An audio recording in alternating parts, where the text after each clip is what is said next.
ஆராதனைக்கு ஆயத்தமாவோம். அல்லேலூயா. தேவனை அவருடைய பரிசுத்த ஸ்தலத்தில் துதியுங்கள். அவருடைய வல்லமை விளங்கும் ஆகாய விரிவை பார்த்து அவரை துதியுங்கள். அவருடைய வல்லமை உள்ள கிரியைகளுக்காக அவரை துதியுங்கள். மாட்சிமை பொருந்திய அவருடைய மகத்துவத்துக்காக அவரை துதியுங்கள். நாம் யாவரும் முழங்கால் படியிட்டு ஜெபம் செய்வோம்.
இந்த மகிழ்ச்சியான ஓய்வு நாளுக்காக நாங்கள் உம்மை ஸ்தோத்தரிக்கின்றோம், உம்மை துதிக்கின்றோம், உம்மை போற்றுகின்றோம்.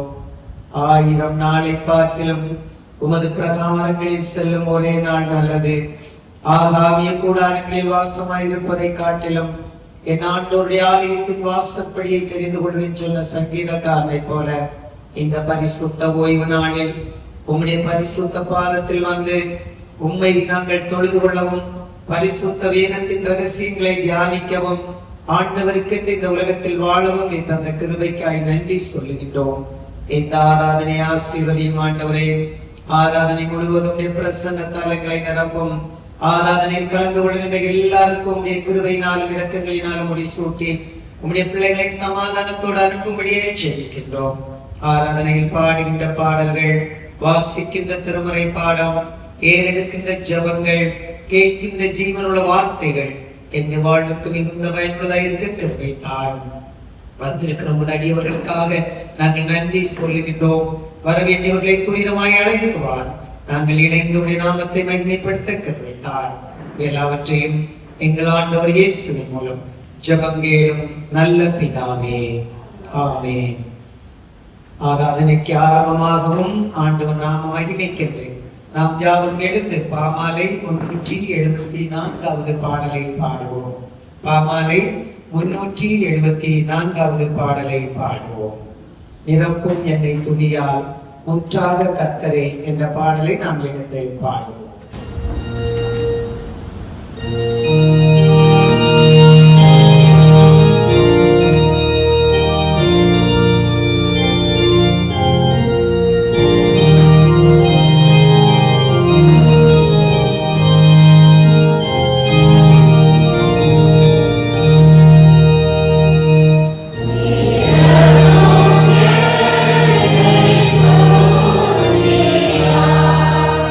Oh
மாறி மாறி வாசிக்கும்படியாய் தெரிந்து கொள்ளப்பட்ட சங்கீதம் 46. 46வது சங்கீதத்தை நாம் முறையாக வாசிப்போம். Our responsive reading Psalm 46. 46ஆம் சங்கீதத்தை நாம் மாறி வாசிப்போம். தேவன் நமக்கு அடைக்கலமும் பலனும், ஆபத்து காலத்தில் அனுகூலமான துணையுமானவர். அதன் ஜலங்கள் கொந்தளித்து பொங்கி அதன் பெருக்கினால் பர்வதங்கள் அதிர்ந்தாலும் நாம் பயப்படும்.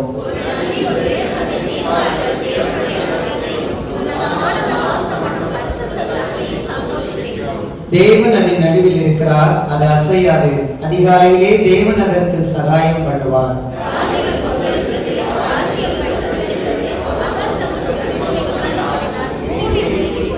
சேனைகளின் கர்த்தர் நம்மோடு இருக்கிறார். யாக்கோபின் தேவன் நமக்கு உயர்ந்த அடைக்கலமானவர். அவர் பூமியின் கடைமணி மட்டும் யுத்தங்களை ஓய பண்ணுகிறார். வில்லை ஒடித்து ஈட்டியை முறிக்கிறார். ரதங்களை நெருப்பினால் சுட்டரிக்கிறார்.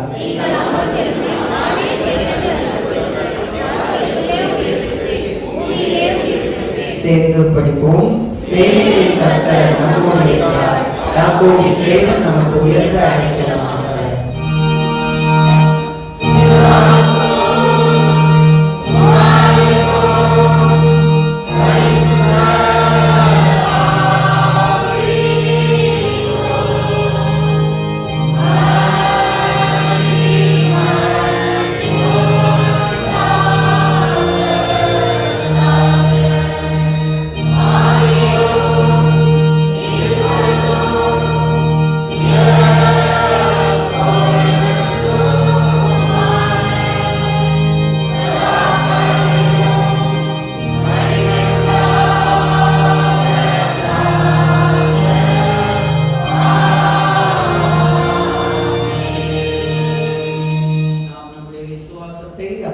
விசுவாச பிரமாணத்தின் வழியாய் அறிக்கை செய்வோம். வானத்தையும் பூமியையும் படைத்த சர்வவல்லமையுள்ள பிதாவாகிய தேவனை விசுவாசிக்கிறேன். ஒரே குமாரனாகிய நம்முடைய ஆண்டவர் இயேசு கிறிஸ்துவை விசுவாசிக்கிறேன். அவர் பரிசுத்த ஆவியினாலே கன்னிமரியாத்தில் உருவித்து பிறந்தார். பிலாத்தின் காலத்தில் பாடுபட்டு சிலுவையில் அறையப்பட்டு மரித்து அடக்கம் பண்ணப்பட்டு பாதாளத்தில் இறங்கினார். 3ஆம் நாள் மரித்தோரிலிருந்து எழுந்தருளினார்.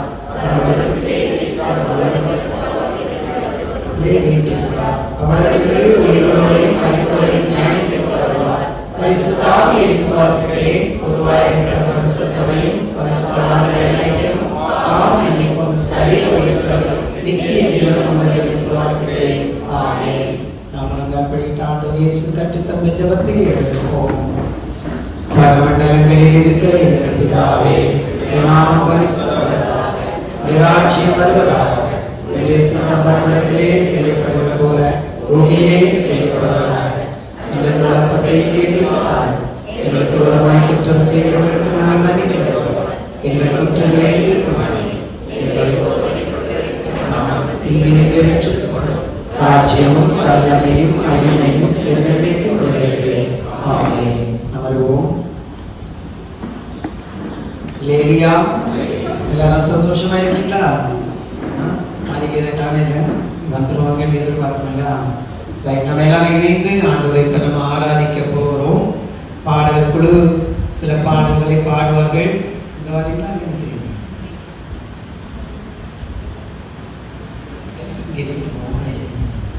நாம் இணைந்து பாடல் சில பாடல்களை பாட இருக்கின்றோம். நம்முடைய கன்வென்ஷன் பாடல தலை சாய்க்கும் கல் நீரையா, மூளைக்கல் நீரையா, இந்த பாடலை நாம் எழுந்து அனைவரும் உற்சாகமாக பாடுவோம். பாடல் புத்தகத்தில் 2வது பாடல், கன்வென்ஷன் பாடல் புத்தகத்தில் நம்ம ப்ரொஜெக்டர்ல அந்த பாடல் வந்து நம்ம பார்த்து பாடலாம். ஆகவே நாம் யாரும் இணைந்து இந்த பாடலை பாடுவோம். தலை சாய்க்கும் கல் நீரையா, மூளைக்கல் நீரையா. அருமையான ஒரு பாடல். மேற்கு கிழக்கு வடக்கு தெற்கு பரம்புவாய் என்றீரே, பூமியின் தூளை போல் உன் சந்ததி பெருகும் என்று வாக்குரைத்தீரே, சொன்னதை செய்யும் அளவும் என்னை கைவிடவே மாட்டேன். ஆகவே இந்த பாடலின் வரிகளை உணர்ந்து ஆண்டவரை மகிமைப்படுத்தி நாம் இணைந்து பாடுவோம். பாடுவோமா?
மேற்கு, கிழக்கு, வடக்கு, தெற்கு நம்மை பரவச் செய்வார்.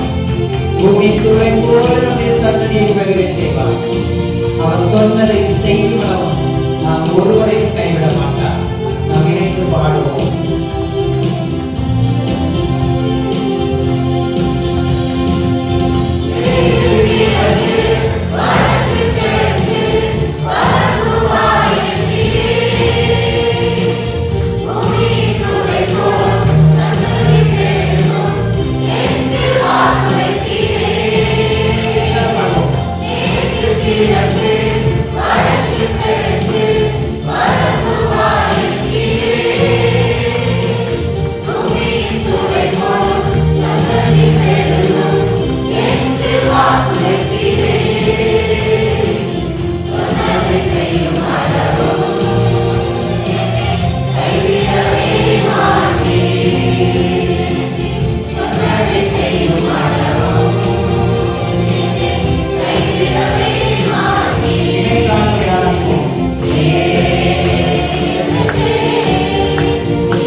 பூமியின் வம்சங்கள் உனக்குள் உன் சந்ததிக்குள்ளும் ஆசீர்வதிக்கப்படும்.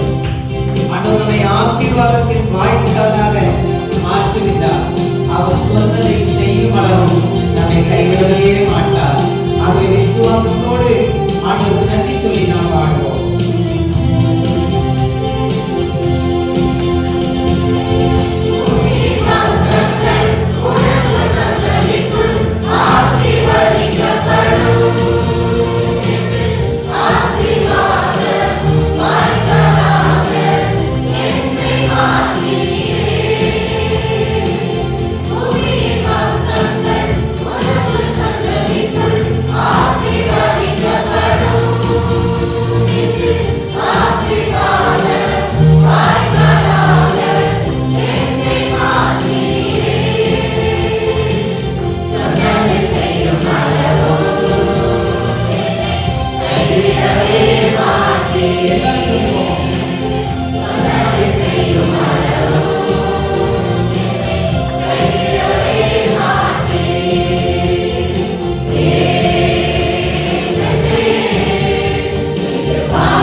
நாம் செல்லுமிடமெல்லாம் நம்மோடு இருந்து நம்மை கனப்படுத்துகின்ற ஆண்டவர். தகப்பன் தேசத்துக்கு திரும்பும் வரையில் நம்மை காப்பாற்றி கடைசி வரை நடத்துகின்ற ஆண்டவர் நம்மோடு இருக்கிறார். அவர் சொன்னதை செய்யும் அளவும் நம்மை கைவிடவே மாட்டார்.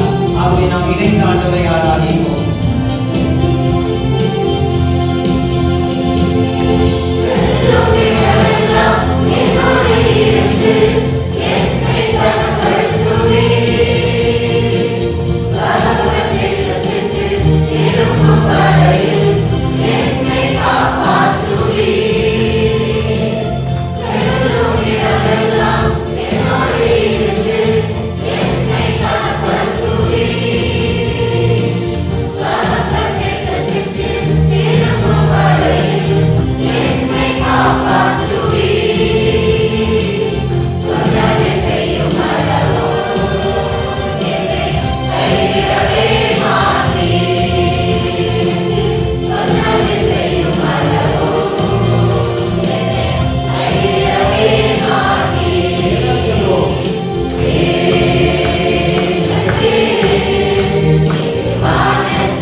மோசே சொல்லும்போது சொல்லுகிறார், முச்செடியில் எழுந்தருளின ஆண்டவர்.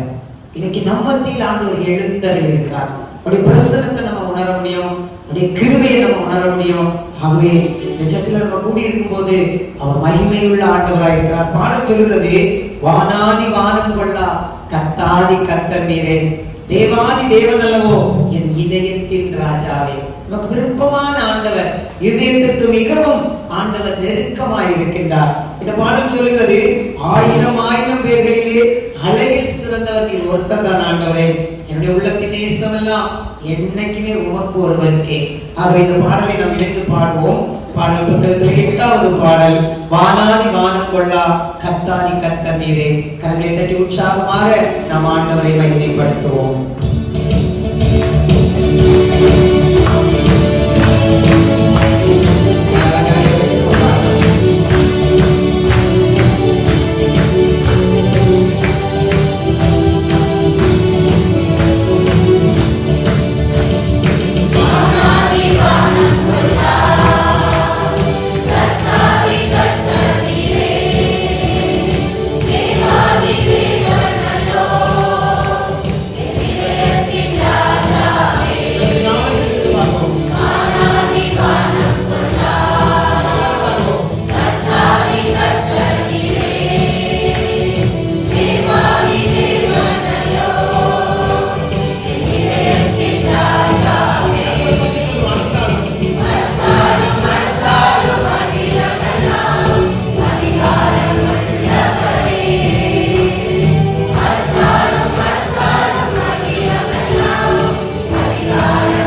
மாறிக்கொள்ளலாம்.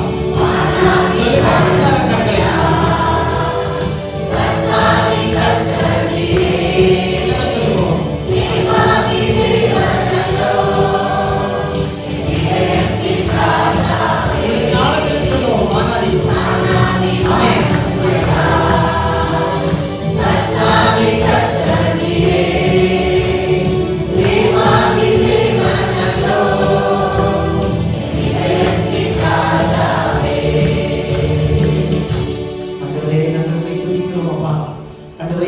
ஸ்தோத்திரிக்கின்றோம். மகிமையானவரே உம்மை துதிக்கின்றோம்.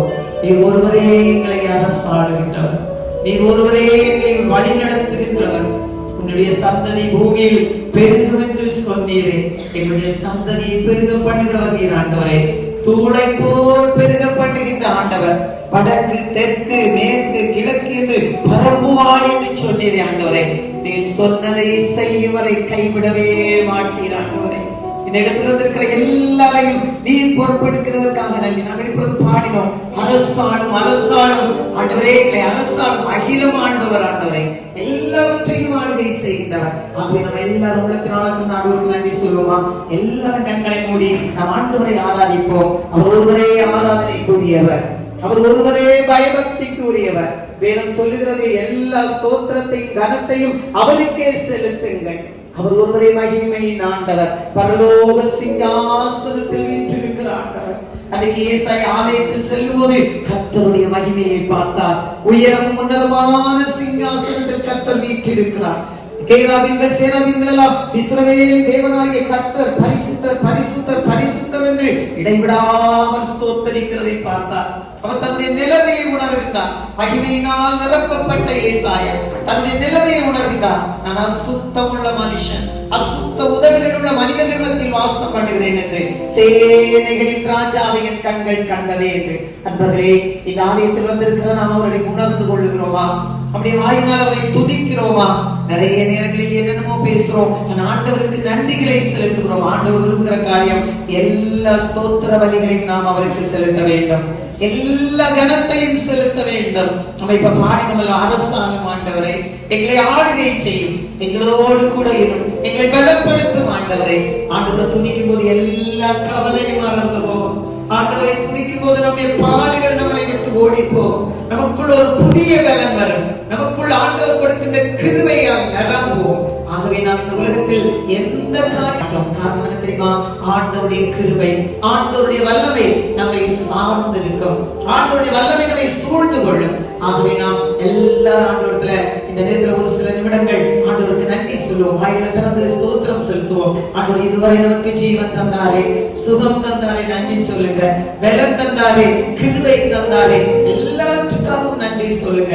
கடந்த வாரம் முழுவதும் பத்திரமாய் பாதுகாத்தார் ஆண்டவர். இந்த வருஷம் நமக்கு கன்வென்ஷன் கூட்டங்களை அளவில்லாமல் ஆசீர்வதித்து நாம் மகிழ்ந்திருக்க கிருபை செய்தார். ஆண்டவருக்குள்ளாக நாம் வளர கிருபை செய்தார். ஆகவே எல்லா ஆண்டவருக்கு நன்றி சொல்லுவோமா? உள்ளத்தின் ஆழத்திலிருந்து அவர் ஒருவருக்கே மகிமையை செலுத்துவோம். அவர் ஒருவரையே நாம் துதிப்போம். அழகாக பக்தன் பாடுகிறார், மகிமை உமக்கன்றோ, மாட்சிமை உமக்கன்றோ, துதியும் புகழும் ஸ்தோத்திரமும் தூயவர் உமக்கன்றோ. ஆண்டவரே, நாங்கள் ஒரு மனிதனை பார்க்க வரவில்லை என்று சொல்லுவோம். ஒரு மனிதனுக்கு நாம் துதியை செலுத்த வரவில்லை. எல்லா துதியையும் மகிமையும் கனத்தையும் இந்த பாடலோடு இணைந்து உள்ளத்தின் ஆழத்தில் இருந்து கண்களை மூடி இருதயத்தில் இருந்து நாம் பாடுவோம். பைபிள் சொல்கிறது, அவர்களுடைய உதடுகள் என்னை கனம் பண்ணுகிறது, இருதயமோ தூரமாய் இருக்கிறது என்று. அப்படி அல்ல, இருதயத்தில் இருந்து உள்ளத்தில் இருந்து எல்லா துதிகளையும் செலுத்துவோம். முழு மனதோடும் தேவனாகிய கர்த்தரிடத்தில் உன் முழு பலத்தோடும் உன் முழு ஆத்மாவோடும் நாம் அன்பு கூற வேண்டும் என்று வேதத்தில் சொல்லி இருக்கிறது. ஆண்டவர் முழு பலத்தோடு முழு மனதோடு முழு பலத்தோடு ஆண்டவரிடத்தில் அன்பு கூறுவோம். அவர் உள்ளத்தின் ஆழத்திலிருந்து இணைந்து கண்களை மூடி இந்த பாடலை பாடுவோமா? மகிமை உமக்கன்றோ, மாட்சிமை உமக்கன்றோ. பாடுவோமா?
ராஜாக்களாக லேவியனாக உமக்கென்று தெரிந்து கொண்டேன்.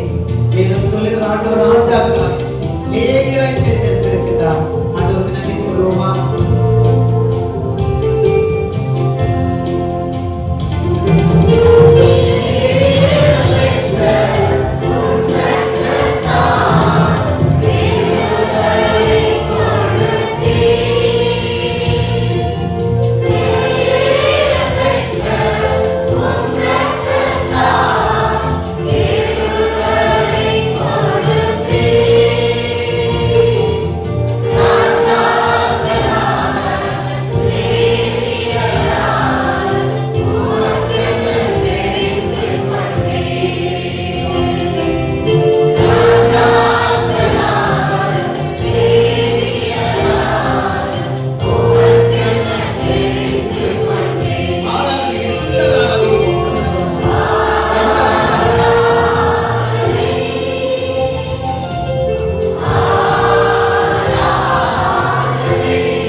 எல்லாரும் ஆண்டவரை ஆராதிப்போமா?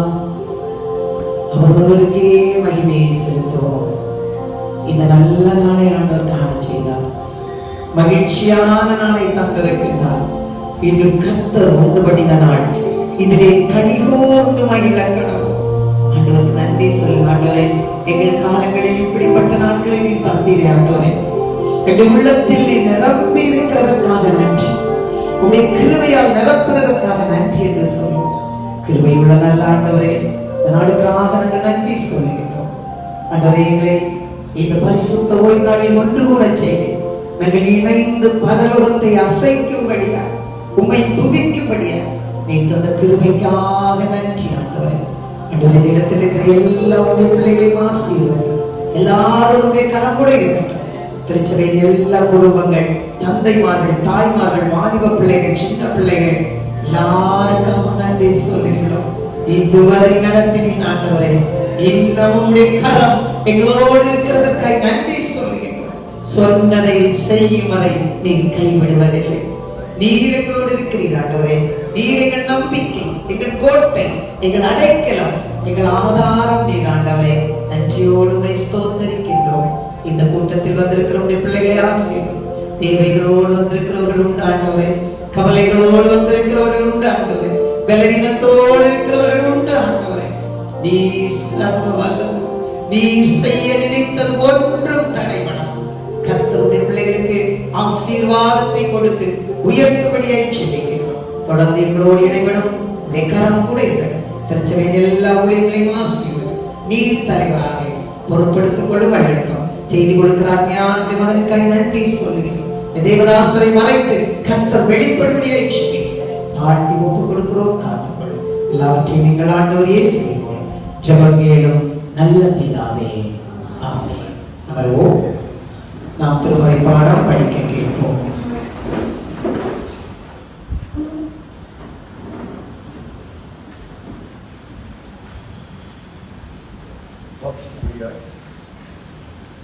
வாசிக்கும்படியாக தெரிந்து கொள்ளப்பட்ட வேத பகுதி ஆதியாகமம் 16ஆம் அதிகாரம் 1ஆம் வசனம் முதல் 13ஆம் வசனம் முடிய. Genesis chapter 16 verse 1 to 13. ஆபிராமுடைய மனைவியாகிய சாராய்க்கு பிள்ளை இல்லாதிருந்தது. எகிப்து தேசத்தாராகிய ஆகார் என்னும் பெயர் கொண்ட ஒரு அடிமை பெண் அவளுக்கு இருந்தாள். சாரா ஆபிராமை நோக்கி, நான் பிள்ளை பெறாதபடிக்கு கர்த்தர் என் கற்பத்தை அடைத்திருக்கிறார். என் அடிமை பெண்ணோட சேரும், ஒருவேளை அவளால் என் வீடு கட்டப்படும் என்றாள். சாராயின் வார்த்தைக்கு ஆபிராம் சரி கொடுத்தான். ஆபிராம் கானான் தேசத்தில் 10 வருஷம் குடியிருந்த பின்பு ஆபிராமின் மனைவியாகிய சாராய் எகிப்து தேசத்தாலான தன் அடிமை பெண்ணாகிய ஆகாரை அழைத்து அவளை தன் புருஷனாகிய ஆபிராமுக்கு மறுமனையாட்டியாக கொடுத்தாள். அவன் ஆகாரோட சேர்ந்தபோது அவள் கற்பந்தரித்தாள். அவள் தான் கற்பவதியானதை கண்டபோது தன் நாச்சியாரை அற்பமாக எண்ணினாள். அப்பொழுது சாராய் ஆபிராமை நோக்கி, எனக்கு நேரிட்ட அநியாயம் உமது மேல் சுமரும். என் அடிமை பெண்ணை உம்முடைய மடியிலே கொடுத்தேன். அவள் தான் கற்பவதியானதை கண்டு என்னை அற்பமாக எண்ணுகிறாள். கர்த்தர் எனக்கும் உமக்கும் நடுநின்று நியாயம் தீர்ப்பாராக என்றாள். அதற்கு ஆபிராம் சாராயை நோக்கி, இதோ உன் அடிமை பெண் உன் கைக்குள் இருக்கிறாள். உன் பார்வைக்கு நலமானபடி அவளுக்கு செய் என்றார். அப்பொழுது சாராய் அவளை கடினமாய் நடத்தினபடியால் அவளை விட்டு ஓடி போனாள். கர்த்தருடைய தூதனானவர் அவளை வனாந்திரத்திலே சூருக்கு போகிற வழி அருகே இருக்கிற நீருற்றண்டையில் கண்டு, சாராயின் அடிமை பெண்ணாகிய ஆகாரே, எங்கே இருந்து வருகிறாய்? எங்கே போகிறாய் என்று கேட்டார். அவள், நான் என் நாச்சியாராகிய சாராயை விட்டு ஓடி போகிறேன் என்றாள். அப்பொழுது கர்த்தருடைய தூதனானவர், நீ உன் நாச்சியார் அன்னைக்கு திரும்பி போய் அவள் கையின் கீழ் அடங்கி இரு என்றார். இன்னும் கர்த்தருடைய தூதனானவர் அவளை நோக்கி, உன் சந்ததியை மிகவும் பெருக பண்ணுவேன், அது பெருகி எண்ணி முடியாததா இருக்கும் என்றார். இன்னும் கர்த்தருடைய தூதனானவர் அவளை நோக்கி, நீ கற்பவதியாய் இருக்கிறாய், ஒரு குமாரனை பெறுவாய். கர்த்தர் உன் அங்கலாய்ப்பை கேட்டபடியினால் அவனுக்கு இஸ்மவேல் என்று பெயரிடுவாயாக. ஒரு துஷ்ட மனுஷனாய் இருப்பான். அவனுடைய கை எல்லாருக்கும் விரோதமாகவும் எல்லாருடைய கையும் அவனுக்கு விரோதமாகவும் இருக்கும். தன் சகோதரன் எல்லாருக்கும் எதிராக குடியிருப்பான் என்றார். அப்பொழுது அவள், என்னை காண்பவரை நானும் இவ்விடத்தில் கண்டேன் அல்லவா என்று சொல்லி தன்னோட பேசின கர்த்தருக்கு, நீர் என்னை காண்கிற தேவன் என்று பெயரிட்டார். வாசிக்க முடியாது குறிக்கப்பட்ட வேத பகுதியை வாசித்தாயிற்று. இந்த நாளிலும் நமக்கு சிறப்பு செய்தி கொடுப்பதற்காக ஏற்கனவே நமக்கு தெரிந்தபடி நம்முடைய நற்செய்தி கூட்டத்தில் சிறப்பு செய்தியாளர்கள் நம்ம மத்தியில் இருக்கிறார்கள். அவர்களை ஆண்டவராகிய இயேசு கிறிஸ்துவின் ஈடுநேற்ற நாமத்தினால் நான் அன்போடு வாழ்த்தி வரவேற்றுக் கொள்ளுகின்றேன். முறையான வரவேற்பு நாம் செய்திக்கு பின்பு நாம் கொடுப்போம். ஆகவே நாம் யாரும் எழுந்து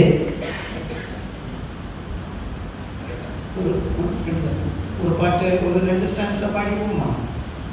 நம்முடைய பாடல் புத்தகத்துல இருக்கிற பாடல்ல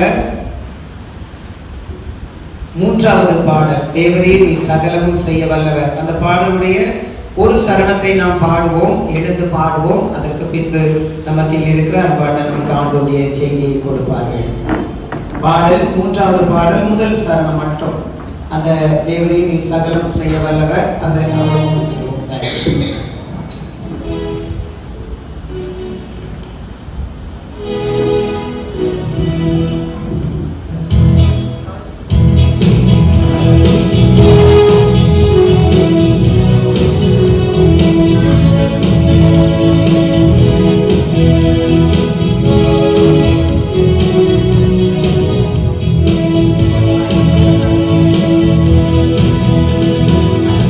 Everybody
ஜெபம் செய்வோமாக.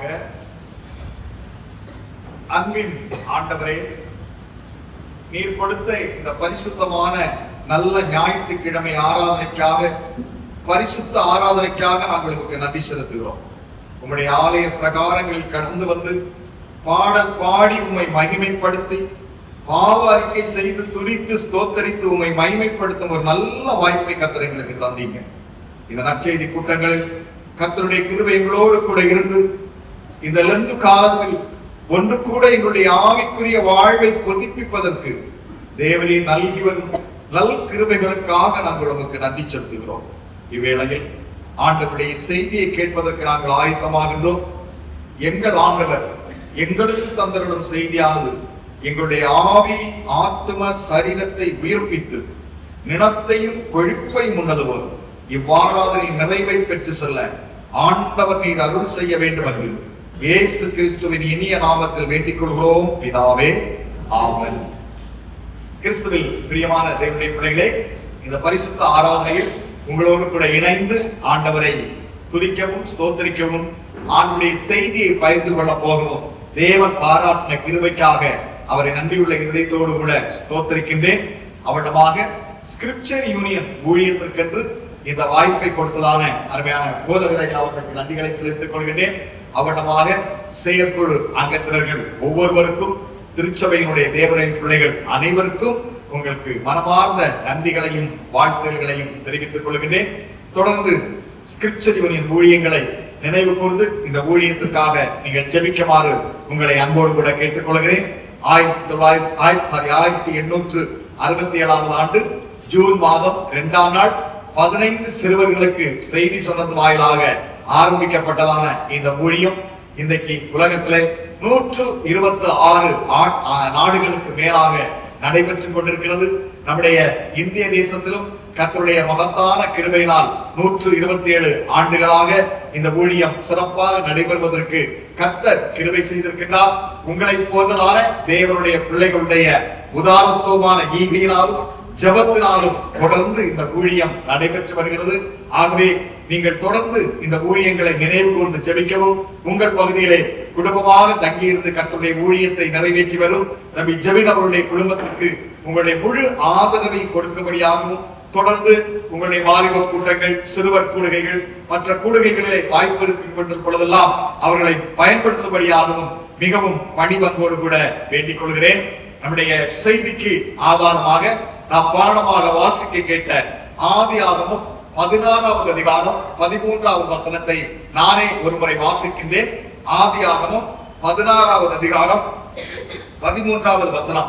அப்பொழுது அவள், என்னை காண்பவரை நான் இவ்விடத்தில் கண்டேன் அல்லவா என்று சொல்லி தன்னோடே பேசின கர்த்தருக்கு நீர் என்னை காண்கிற தேவன் என்று பெயரிட்டாள்.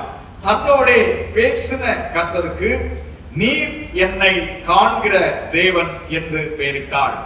அன்பான தேவனுடைய பிள்ளைகளே, அந்த பெண்மணி தான் ஆண்டவரால் ஆசீர்வதிக்கப்பட்டேன் என்பதை உணர்ந்தபொழுது தன்னுடைய எஜமானி அம்மாவை சற்று கடினமாக நடத்துகின்றாள். அதாவது அற்பமாக எண்ணுகின்றாள்.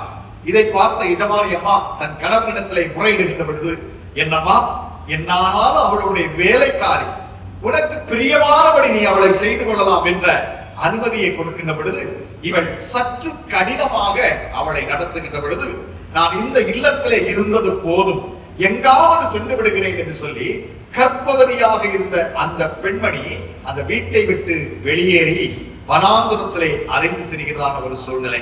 இப்படி அவள் போய்கொண்டிருக்கின்ற பொழுது அவளுடைய இருதயத்தில் பல்வேறு விதமான எண்ணங்கள் உருவாகி இருக்க முடியும். என்னவென்று சொன்னால், இவ்வளவு நாளும் எனக்கு உணவுக்கு எந்த குறையும் இல்லை, உடைக்கு எந்த பிரச்சனையும் இல்லை, தங்குமிடம் நன்றாக இருந்தது, எல்லாம் சீரும் சிறப்பாக இருந்தது. ஆனால் எனக்கு அடுத்த கணம் உணவு எங்கே, நான் எங்கே தங்குவது, உடைக்கு என்ன செய்வேன் என்கிற பல்விதமான கேள்விக்கணைகள் அவளுக்குள்ளாக என்ன செய்திருக்க முடியும் என்று சொன்னால் உருவாகி இருக்க முடியும். ஏன், என்னுடைய எஜமானி அம்மா சற்று என்னை கடினமாக நடத்திவிட்டார்கள், என்னை மறந்த நிலையை அவர்களுடைய வாழ்க்கை, தன்னுடைய தவறை சில நேரங்களில் நாம் என்ன செய்ய மாட்டோம் என்று சொன்னால் உணர மாட்டோம். அவ்விதமாக தன்னுடைய செயலை, தன்னுடைய தவறை உணராமல் அவளுக்குள்ளாக பல்வேறு கேள்விக்கணைகள் எல்லாரும் என்ன செய்து விட்டார்கள், மறந்து விட்டார்கள் என்கிறதான ஒரு நிலையிலே அவள் சென்று கொண்டிருக்கின்ற பொழுதுதான், அந்த வனாந்தரத்திலே அழைத்து திரிகின்ற பொழுதுதான் ஆண்டவருடைய தூதனானவர் அங்கே அவளை சந்திக்கின்றார். ஆகாரே, நீ எங்கே இருந்து வருகிறாய்? எங்கே போகின்றாய்?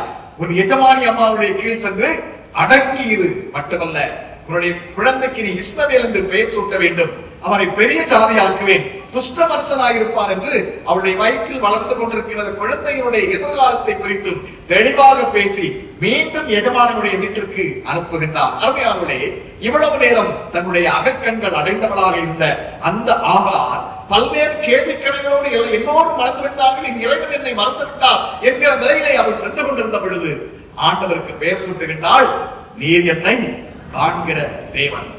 அன்பானவர்களே, 2024வது ஆண்டை நாம் ஆரம்பிக்கின்ற பொழுது பல்வேறு எண்ணங்களோடு இயக்கங்களோடு என்ன செய்திருப்போம் என்றால் ஆரம்பித்திருக்கோம். சில வாக்குத்தத்தங்கள் கூட ஆண்டவர் நமக்கு என்ன செய்திருக்க முடியும் என்று சொன்னால் கொடுத்திருக்க முடியும். ஆனால் நமக்கு சில நேரங்களில் நாம் எதிர்பார்த்த காரியங்கள் என்ன செய்யலாம், நடைபெறாமல் போயிருக்கலாம், சில பேர் நடைபெற்றிருக்கலாம். அப்படி தடங்கல்கள் ஏற்படுகின்ற பொழுது, இழப்புகள் வருகின்ற பொழுது, சோர்வுகள் வருகின்ற பொழுது, தடங்கல்கள் வருகின்ற பொழுது, ஐயோ என்னை எல்லோரும் கைவிட்டார்கள், என்னுடைய நெருங்கிய நண்பர்களோட கைவிட்டு விட்டார்கள், சொந்த பந்தங்கள் எல்லாம் என்னை மறந்து விட்டார்கள், ஏன் நாம் இடைவிடாமல் ஆராதிக்கும், என்னை தப்புவிக்கும், என்னை விடுவிப்பார் என்று நினைத்துக் கொண்டிருந்த என் ஆண்டவர் என்னை கைவிட்டு விட்டாரோ என்று பல்வேறு நேரங்களில் நாம் நினைக்கக்கூடும். இல்லை பிரியமானவர்களே, ஆண்டவர் நம்மை நித்தமும் காண்கின்ற தேவனாக காணப்படுகிறார். இழப்போ, துன்பமோ, துயரமோ, துக்கமோ, வருத்தமோ, பிரச்சனையோ, எந்த காரியமாக இருந்தாலும் தேவன் நம்மை காண்கின்றார். நாம் வேதத்தின் அடிப்படையில் என்னென்ன சூழல்களில் எப்படி எல்லாம் ஆண்டவர் நம்மை காண்கிறார் என்கிறதான அடிப்படையிலே தேவன் நம்மை காண்கிறார் என்கிற தலைப்பில் ஒரு சில காரியங்களை நாம் கற்றுக்கொள்வோமாக. முதலாவதாக நான் குறிப்பிட்டபடி நமக்கு நேரத்தை கருதி நாம் வேத பகுதிகளை வாசிக்க வேண்டாம். ஒருவேளை தேவைப்பட்டால் நான் வாசிக்க சொன்னால் மட்டும் வாசித்தால் போதும், இல்லை என்றால் நானே பகிர்ந்து கொள்கின்றேன்.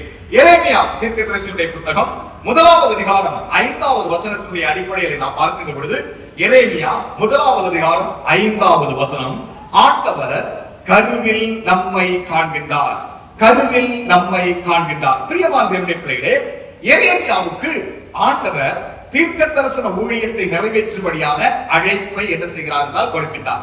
இந்த அழைப்பை பெற்றுக் கொண்டதான எரேமியா சொல்றாரு, ஆண்டவரே நீங்க அதாவது எரேமியா 1வது அதிகாரத்தை பொறுமையாக இருந்து தியானித்து பாருங்கள் என்று சொன்னால் புரிந்து கொள்ள முடியும். எரேமியா சொல்றார், ஆண்டவரே இது மகா பெரிய ஒரு பணி, இந்த பண்ணா வயது குறைந்த சிறுவனாக இருக்கின்றேன், ஆகவே இந்த பணியை என்னால் என்ன செய்ய முடியாது, செய்ய இயலாது என்று குறிப்பிடுகின்றார். நன்றாக சிந்திக்க வேண்டும்.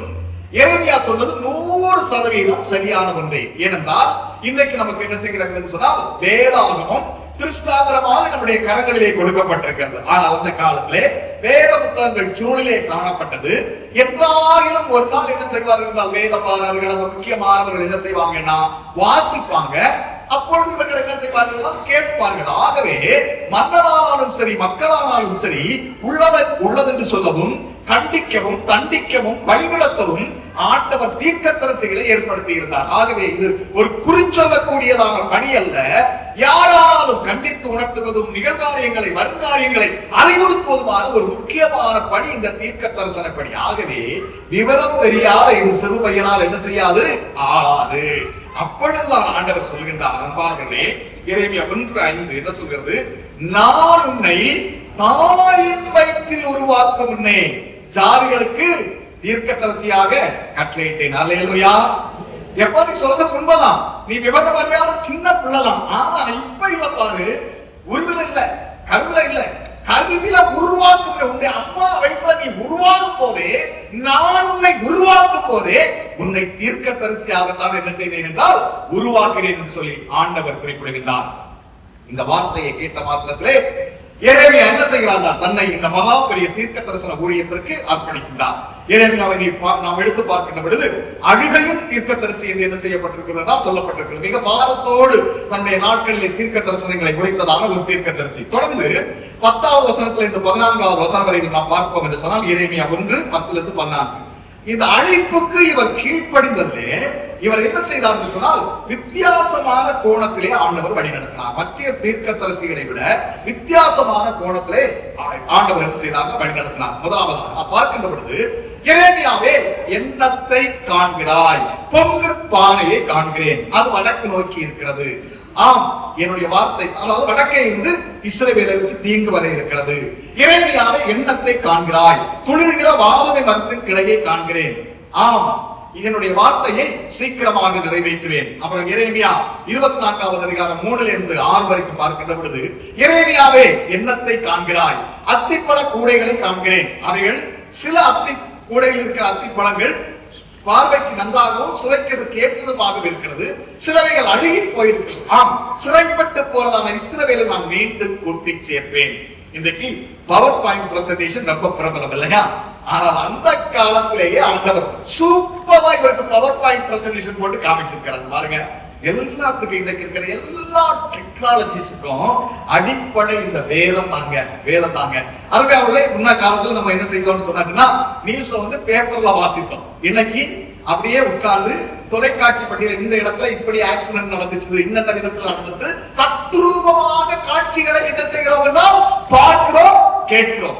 இப்படி தன்னுடைய திட்டங்களை, காட்சி பொருட்களை காண்பித்து இந்த எரேமியாவின் மூலமாக ஆண்டவர் தன்னுடைய திட்டத்தை வெளிப்படுத்தினார். இன்னைக்கு பாத்தீங்கன்னா செயல்வழி கற்றல் ஒரு பிரபலம். எனக்கு மும்பையை பத்தி தெரியல, தமிழ்நாட்டுல பாத்தீங்கன்னா செயல்வழி கற்றல் கல்வியில இன்னைக்கு முக்கியமான காரியங்கள் வருகிறது. பாருங்கள், எரேமியாவிடத்தில் ஆண்டவர் சொன்னார்கள், துளையிட்டு நுழைந்து போ அப்படின்னு சொல்லிட்டு சொன்னார். செயல் வழியை ஆண்டவர் தான் அவருக்கு சொல்லிக் கொடுத்தார். பாருங்க, செயல்பாடுகள் மூலமாக கல் கற்கின்ற பொழுது அது அதிகமாக என்ன செய்யும் என்று சொன்னால் புரிந்து கொள்ளும். பிரியமான தேவனுடைய பிள்ளைகளை, இந்த தீர்க்கதரிசி, அதாவது இந்த சிறுவனாக இருந்ததான எரேமியா ஆண்டவருடைய அழைப்புக்கு கீழ்ப்படிந்த உடனே ஆண்டவர் வித்தியாசமான கோணத்திலே இந்த தீர்க்கதரிசியை வழி நடத்தினார் என்று வேதத்தின் மூலமாக நாம் கற்றுக்கொள்கின்றோம்.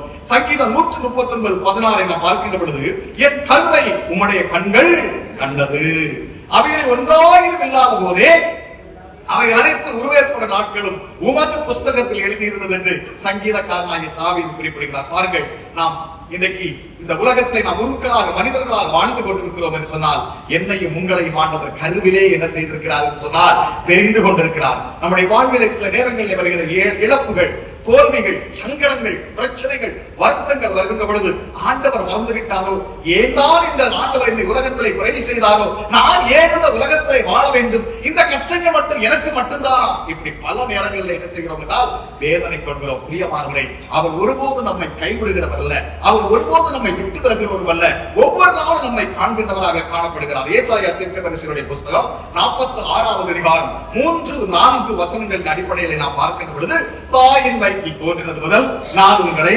தாங்கினேன், ஏந்தினேன், சுமந்தேன், தப்புவித்தேன், உங்கள் நரை வயது வரைக்கும் அப்படி செய்து வந்தேன், இனிமேலும் தாங்குவேன், ஏந்துவேன், சுமப்பேன், தப்புவிப்பேன் என்று சொல்லி ஆண்டவர் இஸ்ரவேல் மக்களுக்கு வாக்கை கொடுக்கின்றார். அன்பானவர்களே, அந்த வசனத்தினுடைய சாராம்சத்தை நாம் எடுத்து பார்க்கின்ற பொழுது, நாம் அம்மா வயிற்றில் உருவான நாள் முதற்கொண்டு சாகும் காலம் வரையிலும் இந்த ஆண்டவர் என்ன செய்கின்றார்? நம்மை தாங்குகின்றார், நம்மை ஏந்துகின்றார், நம்மை சுமக்கின்றார். ஒரு தந்தை சுமப்பது போல சுமக்கின்றார், ஒரு தாய் தேற்றுவது போல் நம்மை என்ன செய்கிறார்? தேற்றுகின்றார்.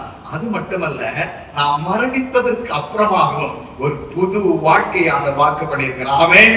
ஒரு புது வாழ்க்கை. நம் மரணத்தோடு நம்முடைய வாழ்க்கை என்ன செய்வதில்லை, முடிந்து போவதில்லை. அப்படிப்பட்டதான ஒரு வாழ்க்கையை ஆண்டவர் என்ன செய்திருக்கிறார் தெரியுமா? வாக்கு பண்ணியிருக்கிறார். அன்பானவர்களே, என்னை ஆண்டவர் காணவில்லை என்று நினைக்கிறீர்களோ? இல்லை. ஆண்டவர் கருவிலே நம்மை தெரிந்து கொண்டபடியினால்தான் இன்னைக்கு எத்தனையோ குழந்தைகள் என்ன செய்யறாங்க அப்படின்னு சொன்னா, கருவிலே அழிந்து போகிறார்கள், சிலர் அழித்து விடுகிறார்கள். அப்படிப்பட்டதான ஒரு சூழ்நிலையை இன்னைக்கு நாம் மனு உருக்களாக இருக்கிறோம் என்று சொன்னால், ஆண்டவர் நம்மை கருவிலே தெரிந்து கொண்டிருக்கின்றார். இரண்டாவதாக நாம் பார்க்கின்ற பொழுது, லூக்கா எழுதின சுவிசேஷம் 19வது அதிகாரம் 5வது வசனம், அதனுடைய முன் பின் பகுதிகளில் நாம் பார்க்கின்ற பொழுது, ஆண்டவர் உருவில் நம்மை காண்கின்றார், உருவில் நம்மை காண்கின்றார். கருவில் நம்மை கண்டதால் தேவன் நம்மை உருவில் காண்கின்றவராக காண்கின்றார். அவ்வாறுகளே, அந்த மனிதனுக்கு ஆண்டவரை குறித்து கேள்விப்பட்டு அவரை பார்க்க வேண்டும் என்கிறதான ஒரு வாஞ்சை என்ன செய்தது என்று சொன்னால் வந்தது. இவர் அந்த சமுதாயத்திலே சற்று அங்கீகாரம் குறைந்தவராக காணப்பட்டார். ஏனென்றால் அவர் ரோம அரசாங்கத்தினுடைய ஒரு அதிவரிசி வசூலிக்கக்கூடிய அதிகாரியாக என்ன செய்தார்னா வாழ்ந்து வந்தார். ஆகவே பல்வேறு விதமான காரியங்கள் சொல்லப்படுகிறது. அவரை உயரம் குறைவாக இருந்த காரணத்தினாலே, சரியாக மக்கள் அங்கீகரிக்காமல் இருந்த காரணத்தினால் வரியை சுமத்தினார் என்று சொல்கிறார்கள். சிலர் அவர் அதிகமான வரி வசூலித்ததினால் அவரை மற்றவர்கள் ஏற்றுக்கொள்ளவில்லை என்று சொன்னார்கள். ஏதோ எப்படியோ அவருக்கு சமுதாயத்தில் அவர் பெரிய ஒரு அதிகாரியாக இருந்தாலும் சமுதாயத்தில் சரியான ஒரு அங்கீகாரம் இல்லாத மனிதன். அவருக்கு ஆண்டவரை பார்க்க வேண்டும் என்கிறதான ஒரு வாஞ்சை. ஏன் தன்னுடைய பட்டணத்து வழியாக, நான் வசிக்கும் எரியோன் பட்டணத்தின் வழியாக இயேசு கிறிஸ்து வருகிறார் என்பதை கேள்விப்பட்ட மாத்திரத்திலே வேக வேகமாக ஓடி போகிறார். பாருங்க, நமக்கு நன்றாக தெரியும் இல்லையா? ஆண்டவரை திரள் கூட்டம் சூழ்ந்து கொண்டு வரும். ஆகவே இவர் உயரம் குறைவாக இருந்தபடியினால அவரால் பார்க்க முடியும். பிள்ளைக்கு நல்லா கவனிக்கணும். ஜம்ப் பண்ணி பார்த்திருப்பார் இல்லையா? எப்படி எல்லாமோ முயற்சி பண்ணி பார்த்திருப்பாரு. என்ன நினைப்போம்? பிள்ளைகள் எல்லாம் ஸ்கூல் ஆரம்பிக்கும் போது, நல்லா கவனிக்கிறீங்களா? ஸ்கூல் ஆரம்பிக்கும் போது இந்த வருஷம் நல்லா படிக்கணும் அப்படின்ட்டு சில தீர்மானங்கள் எல்லாம் எடுக்கும். சிலருக்கு 1 வீக் அந்த தீர்மானம் போகும். சிலருக்கு 1 மந்த் தான் என்ன செய்யணும்னு சொன்னாங்கன்னா போகும்.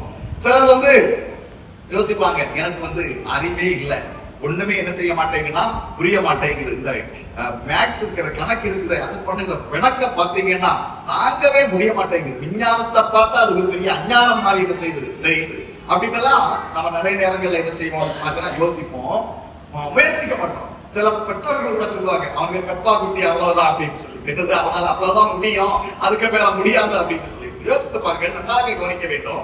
இப்ப அந்த மனுஷன் கூட யோசிக்கலாம், ஐயோ நான் இவ்வளவுதான் உயரம், அதனால என்னுடைய குடும்பம் அவ்வளவுதான் இயேசுவை பார்க்க முடியல என்று இருக்கலாம், போயிருக்கலாம். அவர் யோசிக்கிறார் பாருங்க, நான் என்ன செய்தா இயேசுவை பார்க்க முடியும்? அப்ப ஒரு உயரமான இடத்துல போனா பார்க்க முடியும். ஒரு அதிகாரியா இருந்தாலும் மலை ஏறதுக்கு அவங்க என்ன செய்திருக்குன்னா தெரிஞ்சிருக்கு. ஆகையினால என்ன செய்தாரு, ஒரு காட்டத்தை பக்கத்தில் இருக்கும், அதன் மேல ஏறி அமர்ந்து கொண்டார். இப்பொழுது என்ன செய்தாரு, இயேசுவை பார்த்துட்டார். இவருக்கு ரொம்ப சந்தோஷமாக இருந்திருக்கும். ஆகா, மற்றவங்க சொன்னபடி அவர் அழகாக இருக்கிறார், அருமையாக இருக்கிறார் அப்படிங்கிற அந்த அவருடைய வாஞ்சை நிறைவு பெற்றதே மிகுந்த ஒரு திருப்தி உண்டாயிருக்கும். பிள்ளைகள் என்ன செய்யணும் தெரியுமா? திரும்ப திரும்ப படிக்கணும். இங்கிலீஷ் உங்களுக்கு கஷ்டமா இருக்காது, அப்படி ஒரு கஷ்டமா இருந்தாலும் ஸ்பெல்லிங் எல்லாம் திரும்ப திரும்ப சொல்லி பார்க்கணும். ஒரு எஸ்ஐ பாத்தீங்கன்னா, ஒரு சிலர் ஸ்கூல்ல டீச்சர் பாடம் நடத்தும் போதே என்ன செய்ய முடியும்னு சொன்னா புரிந்து கொள்ள முடியும். சிலரை பாத்தீங்க அப்படின்னு சொன்னா அது 5 முறை படிக்கணும், சிலருக்கு 10 முறை படிக்கணும், சிலருக்கு 25 முறை படிக்கணும். இந்த பிள்ளைகள் அதிகமாக பள்ளிக்கூடத்துல பிள்ளைகள் மத்தியில தான் என்ன செய்யறோம்னா ஊழியம் செய்யணும். நிறைய பிள்ளைகள் சொல்றது, அண்ணே எனக்கு படிக்க முடியல, மறந்து போகுது, கான்சன்ட்ரேஷன் பண்ண முடியல அப்படின்னு சொல்லிட்டு. அப்ப அவரிடத்துல ஒரு கேள்வி கேட்டு, அதாவது அண்மையில என்ன சினிமா படம் தான் பார்த்தா அப்படின்னு சொல்லுங்க, கவலைப்படாத சொல்லு அப்படின்னு. சிலர் சொல்லுவாங்க, நேரத்துக்கு இந்த படத்தை பார்த்தேன், சிலர் சொல்லுவாங்க 3 மாதத்துக்கு முன்னாடி பார்த்தேன். சரிடா, அந்த கதையை எனக்கு சொல்ல தெரியுமா? சொல்லுதேனே பாரு, 2 மணி நேரம் 3 மாதத்துக்கு முன்னாடி 6 மாதத்துக்கு முன்னாடி பார்த்த படத்தினுடைய பிலிமுடைய கதை என்ன செய்ய முடியும், சொல்ல முடியும். ஏன்னா வாயில வாட்டர் ஃபால்ஸ் போக பார்த்துட்டு இருப்பாரு, வேற எங்கேயுமே என்ன செய்யாதுன்னா சிந்தனை போறாரு. படிக்கும் போது மட்டும் மேக்ஸ் சார் குச்ச தூக்கிட்டு வர மாதிரி என்ன செய்யும், என்ன வரும், அப்படி ட்ரெயின்ல போறது மாதிரி என்ன வரும். ஏன் கான்சன்ட்ரேஷன் இல்ல, ஆகையினாலதான் மறக்குது, படிக்கிறது என்ன செய்யறது இல்ல, புரிகிறது இல்ல. பிள்ளைகள் என்ன செய்யணும்னா திரும்ப திரும்ப படிக்கணும். அப்படி சிலருக்கு மௌனமா இருந்து படிப்பாங்க, சிலருக்கு வாயத்தை படிக்க வேண்டியது இருக்கும்.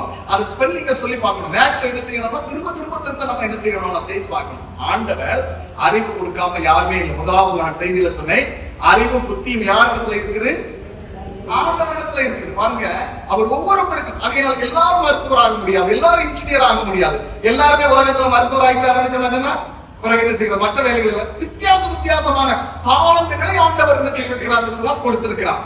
டாக்டர் அப்துல் கலாமுடைய ஆசை என்னன்னு தெரியுமா? என்னவாக மாறணும் ஆசையில் இருக்கிறாரு தெரியாதா? ஒரு ஏர்கிராப்ட் பைலட் ஆகணும், அதுதான் அவருடைய விருப்பம். அதற்கான முயற்சிகளை எல்லாத்தையும் என்ன செய்தார்னா மேற்கொண்டார். 9 பேருக்கு இன்டர்வியூ பாத்தீங்கன்னு சொன்னாங்கன்னா, 8 பேருக்கு இடம். இவர் நல்ல துடுக்காக என்ன செய்தார்னு சொன்னாங்கன்னா டெஸ்ட் எல்லாம் எழுதி சூப்பரா பண்ணியிருந்தார். இவருக்கு நல்ல ஒரு ஹோப் இருந்துச்சு, நான் கட்டாயம் இந்த 8 பேர்ல ஒருத்தரா வந்துருவேன். ஆனா 9வது இடத்துக்கு தள்ளப்பட்டான். வாழ்க்கையே போச்சுடா அப்படின்னு டேராடூன்ல ஒரு இடத்துல போய் மிக சோகமாக உட்கார்ந்து இருந்தார். அவரை பார்த்ததான ஒரு மனிதன் சொன்னார், ஒரு ரிஷி சொன்னார், ஏண்டா இப்படி இந்த வாலிப வயதுல துக்கமாக இருக்கிறேன், நான் என்னுடைய தமிழ்நாட்டுல ஒரு தெற்கு கோடி என்னுடைய இடம், நான் ஒரு சாதாரண குடும்பத்தை சேர்ந்தவன், ஏழை, என்னுடைய குடும்பத்தை நான் காப்பாற்ற வேண்டும் என்று சொல்லி மிக கனவுகளை வைத்திருந்தேன். ஆனால் நான் இப்படி எதிர்பார்த்த படிப்பு எனக்கு என்ன செய்யவில்லை, கிடைக்கவில்லை. ஏர்கிராப்ட்ல இன்ஜினியராக மாற வேண்டும், பைலட்டாக மாற வேண்டும் என்பது அவருடைய விருப்பம். பின்னாட்களில் அவர் குறிப்பிட்டிருப்பார், நல்ல அறிவு எல்லாம் இருந்துச்சு, சூப்பரா எல்லாம் பண்ணாரு. என்னாலும் ஏன் கிடைக்கலைன்னா அதற்கு ஒரு விதமான துடிப்பு வேண்டும். அந்த துடிப்பு எனக்கு இல்லை, ஆகையினால என்ன ரிஜெக்ட் பண்ணிட்டாங்க அப்படின்னு அவர் சொன்னார். மாற்று வழியை தெரிஞ்சுக்கிறார். அப்பதான் எம்ஐடில என்ன செய்யறாருன்னா போய் ஜாயின் பண்றாரு. ஏர்கிராப்ட்ல அவர் வந்து பைலட் ஆகணும்னு ஆசை. ஆனா ஏர்கிராப்டையே என்ன செய்யறாரு, கடைசியில் அவருடைய திட்ட ப்ராஜெக்ட்ல என்ன செய்யறாரு, ஒரு ஏர்கிராப்டையே வடிவமைத்தார். எனக்கு எவ்வளவு கனப்படுத்தப்பட்டாருன்னு தெரியும் இல்லையா? ஆண்டவர் வந்து இப்படி ஆண்டவரை அறியாத ஒரு மனிதனையே இந்த உலகத்துல கனப்படுத்த முடியும் என்றால், ஆண்டவரை நித்தம் சேவிக்கிறதான உண்மையான தெய்வத்தை அறிந்திருக்கிறதான நம்ம எவ்வளவு தூரம் ஆண்டவர் கனப்படுத்துவார். ஆகவே சில காரியங்கள் நமக்கு தடையாக வருகின்ற பொழுது ஆண்டவர் மாற்று வழிகளை நமக்கு வைத்திருக்கிறார். என்ன தேவை, எந்த காரியத்தில் நமக்கு அறிவு இருக்கிறது என்பதை உணர்ந்து நாம் என்ன செய்ய வேண்டும் என்று சொன்னால், நாம் செயல்படுகிறவர்களாய் காணப்பட வேண்டும். முயற்சியை என்ன செய்ய வேண்டும், மேற்கொள்ள வேண்டும். வந்த இயேசு அங்கே இருக்கின்றார். நிர்ணயம் யோசிப்பாரு, என்ன யோசிப்பாரு, வெயில்ல வந்தவர் இந்த மனத்தின் நிழலே சற்று களைப்பாரி செல்வார் என்று யோசித்திருக்கக்கூடியது. ஆனால் வந்த இயேசு, இந்த இயேசு அண்ணாந்து பார்த்து சகையிலே கீழே இறங்கி வா என்று சொல்லி குறிப்பிடுகிறார். பாருங்க எத்தனை ஆச்சரியம்! இதுதான் சகேயுவுக்கும் ஆண்டவராக இயேசு கிறிஸ்துவுக்கும் முதல் சந்திப்பு. சங்கீதம் 103:14 சொல்கிறது, நம்முடைய உருவம் என்னதென்று அவர் அறிந்திருக்கிறார், நாம் மண் என்று நினைத்திருக்கிறார். எப்படி எழுந்திருக்கிறது, எப்படி உட்கார்ந்து நாம் மேல போனாலும் கீழே போனாலும் வலப்பக்கம் போனாலும் இடப்பக்கம் போனாலும் அவருடைய கண்கள் எல்லாரும் மேலும் என்ன செய்கிறது தெரியுமா, நோக்கமாக இருக்கின்றது. பிரியமானவர்களே, ஆண்டவர் ஒவ்வொரு நிமிடமும் நம்ம என்ன செய்து கொண்டிருக்கிறார் தெரியுமா, பார்த்து கொண்டே இருக்கிறார், கண்டு கொண்டே இருக்கின்றார். பாருங்க, நம்முடைய பெயர்கள் எல்லாவற்றையும் ஆண்டவர் அறிந்திருக்கிறார். ஒரு போதகர் விதமாக பயிர்ந்து கொண்டார். இந்த ஜீவ புஸ்தகம் ஞாபக புஸ்தகத்தை பத்தி எனக்கு ஒரு சற்று சந்தேகம் இருந்துச்சு, இது எப்படிதான் அப்படின்னு. ஆனா இந்த கம்ப்யூட்டர் என்னைக்கு வந்துச்சோ, இன்னைக்கு ஒரு சாதாரண ஒரு பென்டிரைவ்ல நம்ம எத்தனையோ விதமான தகவல்களை என்ன செய்யறோம் அப்படின்னு சொன்னாங்கன்னா சேகரித்து வைக்கிறோம். அப்போ இதையெல்லாம் உருவாக்குவதற்கு ஞானம் கொடுத்ததான ஆண்டவருக்கு நம்முடைய பெயர்கள் எல்லாம் ஞாபகம் வைத்திருப்பது எவ்வளவு எளிதான ஒரு காரியம் இல்லையா? நம்முடைய பெயர்களை அறிந்திருக்கிறார். அவருடைய உள்ளம் கையில் நம்ம என்ன செய்திருக்கிறார் தெரியுமா, வரைந்திருக்கிறார். கண்ணின் கருவழி போல நம்ம என்ன செய்கிறார்களா பாதுகாக்கிறார். இன்றைக்கு நான் உன் வீட்டுக்கு வர வேண்டும், வேகமாக இறைந்து வந்தார், வீட்டுக்கு அழைத்து சென்றார். இப்பொழுது பாவ அறிக்கை செய்தார். பாருங்க, ஆண்டவரே, நான் யாரிடத்தில் எல்லாம் அநியாயமாக வாங்கினேனோ அதை எல்லாவற்றையும் நாளத்தனையாக என்ன செய்து விடுகிறேன், திரும்ப செலுத்தி விடுகிறேன். என்னுடைய ஆஸ்தியில் பாதியை ஏழைகளுக்கு கொடுக்கிறேன். அதாவது வேதவியர்கள் கணக்கிடுகிறார்கள். அவர் அப்படி எல்லாம் செய்ததுக்கு அப்புறம் உண்மையாக அவர் எதை சம்பாதித்தாரோ அது மட்டுமே அவருக்கு என்ன செய்யும் என்று சொன்னால் மிஞ்சும். ஆண்டவருடைய பாவங்களை மன்னிக்கிறார். இவர் ஆபிரகாமின் குமாரனாக இருக்கிறார் என்று சொல்லி என்ன செய்கிறார், அவரை பார்த்து சாட்சி கொடுக்கிறார். பரிசேயர்கள் முறுமுறுக்கிறார்கள். ஆண்டவருக்கு மனம் திரும்புகிற 99 பாவிகளை, நீதிமான்களை விட மனம் திரும்புகிற ஒரே பாவி வந்து முக்கியம். ஆண்டவருடைய பிள்ளைகளை, நம்முடைய பாவங்கள் நமக்கு மன்னிக்கப்பட்டிருக்கிறதா? நம்முடைய பாவங்களை ஆண்டவர் மன்னித்திருக்கிறாரா? சங்கீதம் 139:14 விதமாக சொல்றது, நான் பிரமிக்கத்தக்க அதிசயமாக உண்டாக்கப்பட்டபடினா நாம் பிரமிக்கத்தக்க அதிசயமாக நாம் என்ன செய்யப்பட்டிருக்கிறோம் என்று சொன்னால் உண்டாக்கப்பட்டிருக்கிறோம். இன்றைக்கு அந்த சகேயுடைய வீட்டிற்கு ரட்சிப்பு வந்தது. அவர் தேவனுடைய பிள்ளையாக என்ன செய்தார் என்று சொன்னால் மாறினார். பிரியமான தேவனுடைய பிள்ளைகளை, நம்முடைய வாழ்க்கையிலே ஆண்டவர் ஜெயத்தை தருவதற்கு, சந்தோஷத்தை தருவதற்கு அது நம்மை ஒவ்வொரு நாளும் ஆண்டவர் உருவில் கண்டுகொண்டிருக்கிறதான தேவனாக காணப்படுகின்றார். ஆண்டவர் என்னை காணவில்லை என்று நாம் நினைப்போம் என்று சொன்னார், எனக்கு வியாதிகள் வருகிறது, துன்பங்கள் வருகிறது, பிரச்சனைகள் வருகிறது என்று சொல்லி நாம் எண்ணுவோம் என்று சொன்னார். இல்லை பிரியமான தேவனுடைய பிள்ளைகளை, சகேயை எவ்விதமாக ஆண்டவர் கண்டாலும் அவரோடு கூட இருந்த ஜனங்களை நம்ம எல்லாரையும் ஆண்டவர் என்ன செய்கிறார் தெரியுமா, ஒவ்வொரு நிமிடமும் காண்கின்றவராக காணப்படுகின்றார். நிறைவாக நாம் பார்க்கின்ற பொழுது மார்க்கு எழுதின சுவிசேஷம் 5வது அதிகாரம் 25வது வசனத்திலிருந்து 34வது வசனம் வரையின் அடிப்படையிலே பார்க்கின்ற பொழுது, அல்லது மத்தேயு 9:20-22 வரைக்கும், மார்க் 5:25-34, மத்தேயு 9:20-22 வசனங்களை நாம் தியானித்து பார்க்கின்ற பொழுது, ஆண்டவர் தெருவில் நம்மை காண்கின்றார், கருவில் காண்கின்றார், உருவில் காண்கின்றார், தெருவில் காண்கின்றார். பிரியமானவர்களே, அந்த பெண்மணி வியாதியின் கொடுமையை அனுபவித்துக் கொண்டிருக்கின்றார்கள். 12 வருட காலமாக பல வைத்தியர்களை அவர்கள் சந்தித்தாயிற்று, பல்வேறு விதமான மருத்துவங்களை செய்தாயிற்று. ஆனால் எந்த மருந்தினாலும் அவர்கள் என்ன செய்ய முடியவில்லை என்றால் சுகம் பெற்றுக் கொள்ள முடியவில்லை. அவர்களுடைய கலாச்சாரத்தின்படி தீர்த்து என்று எண்ணப்பட்டதான நிலையிலே வாழ்ந்து கொண்டிருந்ததான ஒரு பெண்மணி. பாருங்கள், பரிகாசங்கள், இருந்திருக்கக்கூடும். ஒரு பொது நிகழ்ச்சிகளிலே அவர்கள் சென்று கலந்து கொள்ள முடியாத ஒரு சூழ்நிலை இருந்திருக்கக்கூடும். அப்படிப்பட்டதான இந்த சூழலிலே 12 வருடமாக கொடிய வேதனை என்ன செய்து கொண்டிருக்கிறார்கள் என்று சொன்னால் அனுபவித்துக் கொண்டிருக்கிறார்கள். ஒருவேளை வியாதி நிமித்தமாக இல்ல சில விதமான நெருக்கடிகள் நிமித்தமாக வருடங்களாக வேதனைகளை அனுபவித்துக் கொண்டிருக்கிறோம் இருக்கிறோமா? திருவாரமாக நம்முடைய வாழ்க்கை மாறிவிட்டது. நான் மிகவும் நன்றாக என்னுடைய தொழில் காணப்பட்டுக் கொண்டிருந்தது, ஆனால் என்னுடைய தொழிலே தோல்வி ஏற்பட்டுள்ளது. எல்லாம் ஒரு நாளிலே மிகவும் மோசமான நிலைமைக்கு போய்விட்டது.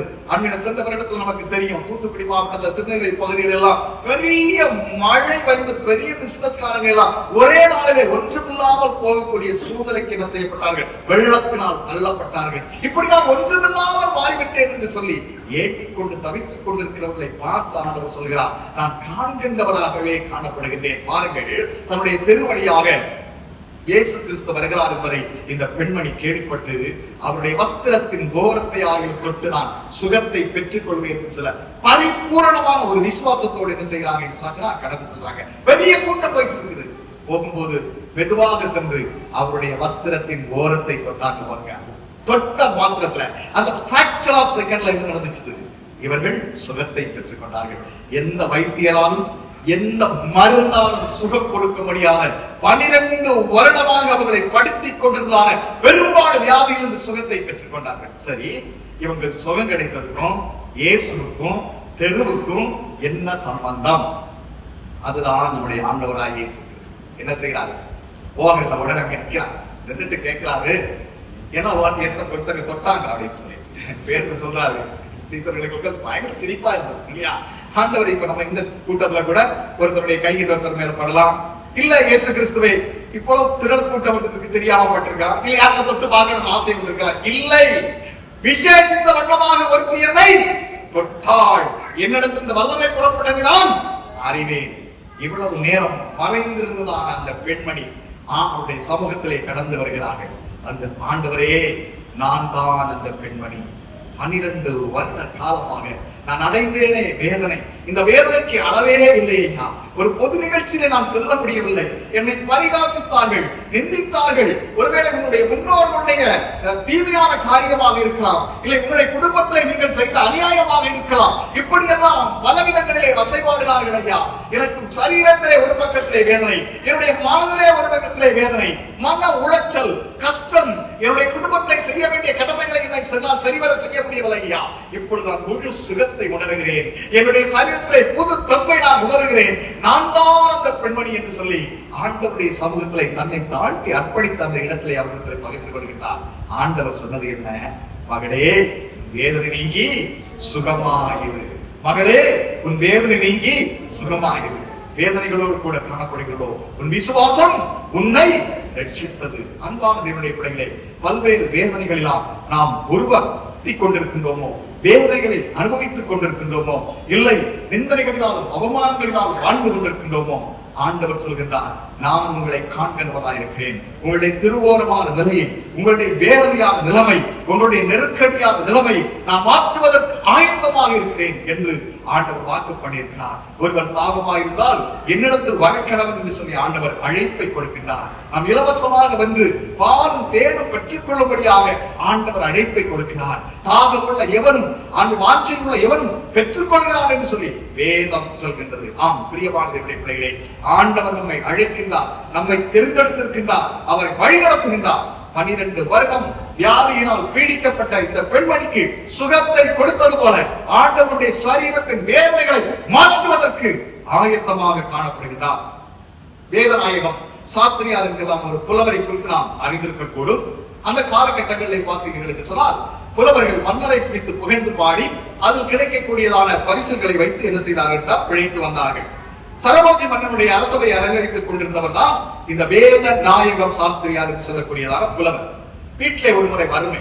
ஆகவே மனைவி சொல்கிறாங்க, நீங்க மன்னனை பார்த்து புகழ்ந்து பாடி அவரிடத்திலிருந்து பரிசுகளை பெற்று வாருங்கள். கணவன், அதாவது வேத நாயகம் சாஸ்திரியார் அரண்மனைக்கு வருகிறார். இவரை பார்த்ததும் மன்னனுக்கு ரொம்ப சந்தோஷமாகிவிட்டது. அதாவது கவிஞரே, எம்பெருமான் என்ன ஆண்டவனை குறித்து ஒரு பாடலை பாடுகளுக்கு குறிப்பிட்டார். இவர் குறிப்பிடுவது இயேசு கிறிஸ்துவை அல்ல. சாஸ்திரியார் இயேசுவை அறிந்தவர், மன்னனோ இயேசுவை வணங்காத ஒரு மனிதன், அரசன். இவருக்கு தூக்கி வாரி போட்டு விட்டது. ஐயோ, மெய்யனை பாடின நாவினால் நான் எப்படி பொய்யனை நான் பாடுவது? இந்த நாவை தொட்டு ஆண்டவர் சுத்தம் பண்ணி இருக்கிறார் என்று அந்த அவைகளை இயேசுவையே துதி செய், நீ மனமே இயேசுவையே துதி செய். அவருடைய திருமணங்கள் தவறாமல் இந்த பாடல் இடம்பெறும் அல்லவா? சோ அந்த பாடலை அவர் பாடிக்கொண்டிருக்கவும் மன்னனுக்கு கோபம் வந்து விட்டது. அரசவையை விட்டு வெளியே அனுப்பிவிட்டார். வெறுங்கையனாக என்ன செய்கிறார் என்று சொன்னால், சாஸ்திரியார் வந்து கொண்டே இருக்கின்றார். மனைவி எதிர்பார்த்து கொண்ட வீட்டுல அரிசி பருப்பு எதுவுமே இல்லை. எதிர்பார்த்து கொண்டிருந்த மனைவிக்கு ஏமாற்றம். வெறுங்கையனாக வருகிற இவரை பார்த்து என்ன நடந்துச்சு நல்லா கவனிக்கணும். ரெண்டு வகையிலேயே மனைவி இருப்பாங்க இல்லையா? ஒரு சிலர் போய் சொல்றாரு, இப்படி இங்க பாட சொன்னாரு, நான் பாடல, அங்க துரத்தி அடிச்சுட்டாரு.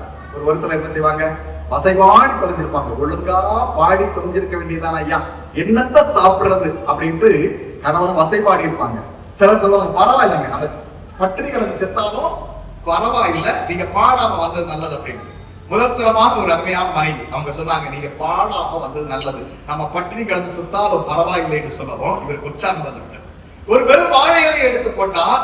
வீட்டில் இருந்த காய் பாத்திரங்களை எல்லாம் முன்னாடி கொண்டு வைத்தார். அவர்களுக்கு ஒரு தொப்பி உண்டு, அதை அணிந்து கொண்டு மீண்டும் பாடினார், இயேசுவையை துதி செய், நீ மனமே இயேசுவையை துதி செய். பாடல் பாடுகிற போது குதிரைகள் வருகிற சத்தம் கேட்கிறது. இவருக்கு சற்று பயம் வந்து விட்டது. மன்னனுக்கு கோபம் தாங்காம சிறையில போட போறாரா, சிறைச்சேதம் பண்ண போறாரான்னு தெரியல. ஆனா என்ன நடந்துச்சு தெரியுமா? அறுசுவை உணவு வந்து இறங்குகிறது. சாஸ்திரியாரே, நன்றாக சாப்பிட்டு விட்டு நீங்கள் அரண்மனைக்கு வர வேண்டும், இது ராஜ கட்டளை. அரண்மனை என்ன நடந்துச்சு தெரியுமா? இவரு சாஸ்திரியார் விரட்டி அடிச்சுட்டாரு. மத்தியானம் மன்ன சாப்பிட போகும்போது ஒரே பயத்தலை. பாருங்க, அங்க டாக்டர் எல்லாம் இருப்பாங்க இல்லையா, மருத்துவர் எல்லாம் இருப்பாங்க, நல்லா வைத்தியம் பண்ணி பார்த்தாங்க, பயத்தலை சரியாகவே இல்லை. இப்ப ஆஸ்தான மந்திரி வந்தார். வந்து சொன்னார், ஐயா, இது எந்த வைத்தியத்தினாலையும் சரியாகாது, எந்த டாக்டரும் உங்களுக்கு சொல்ல கொடுக்க முடியாது, ஆனா ஒரே ஒரு வைத்தியமா இருக்கு, சொல்லி தொலையும் ஐயா, சீக்கிரம் சொல்லும். வேற ஒருத்தருக்கு சாப்பாடு கொடுக்காம விரட்டி அடித்தீர்களே, அவரை கவனப்படுத்துங்க, உங்களுக்கு வைத்த வழி என்ன செய்யணும்னா சரியா நல்லா கவனிக்கணும். அடுத்த வேளைக்கு உணவு இல்லை. அந்நிய தெய்வத்தை பாடியிருந்தால் பொன்னோடு பொருளோடு வந்திருப்பார். எனக்கு அது முக்கியம் அல்ல, மெய்யனை பாடின நாவினால் பொய்யனை பாடேன் என்று சொல்லி உறுதியாக வந்தார். பாருங்கள், ஆண்டவர் கனப்படுத்தினார். வெறும் கையனோடு காணப்படுகிறோமோ, வெறுமையோடு காணப்படுகிறோமோ, நிந்தைகளை அனுபவித்துக் கொண்டிருக்கிறோமோ, ஆண்டவர் இருக்கின்றார். பிரியமான தேவனுடைய பிள்ளைகளே, கருவில் உருவில் தெருவில் காண்கிற தேவன் நித்தமும் கண்டு நேர்த்தியான பாதையிலே நம்மை தொடர்ந்து வழிநடத்துவாராக. ஆமென். அருமையானவர்களே, தொடர்ந்து ஸ்கிரிப்சரின் ஊழியர்களை நீங்கள் நினைவு கூர்ந்து இந்த ஊழியத்திற்காக ஜெபித்துக் கொள்ளும்படியாகவும், முடித்தால் உங்களால் இயன்றால் நீங்கள் ஒரு மிஷனரி சப்போர்ட் கொடுத்து தாக்கும்படியாகவும் மிகவும் பணிவாக கேட்கிறேன். மீண்டும் அனைவருக்கும் நன்றிகளை தெரிவித்துக் கொள்கிறேன்.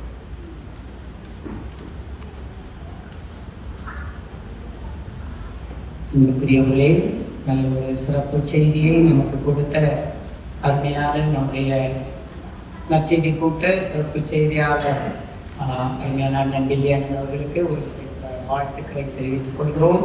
கர்த்தர் அவர்களை பல விதங்களில் பயன்படுத்துகிறார், இன்னமும் பயன்படுத்துவாராக. இப்போது நம்முடைய அருமையான சிறப்பு செய்தியாளர்களை கௌரவிக்க வேண்டிய ஒரு சூழலில் நாம் இருக்கின்றோம்.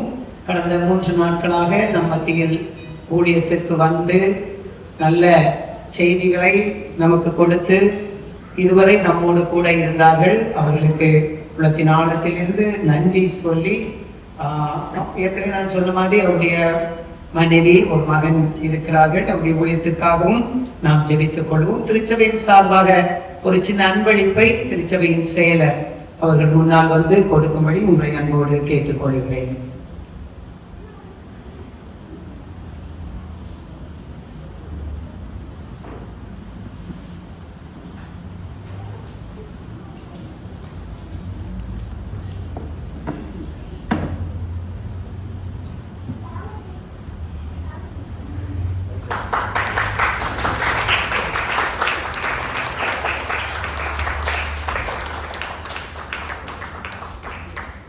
கடந்த 3 நாட்களாக நம்மோடு கூட அருமையான தம்பி ஜெபின் மும்பை பட்டணத்தில் ஸ்கிரிப்சரின் ஊழியத்தில் இருக்கிறார்கள். அவர்களுக்கு ஒரு சிறப்பு பரிசை திருச்சபையின் பொருளாளர் யோவான் அவர்களை கொடுக்கும்படி அன்போடு கேட்டுக்கொள்கிறேன்.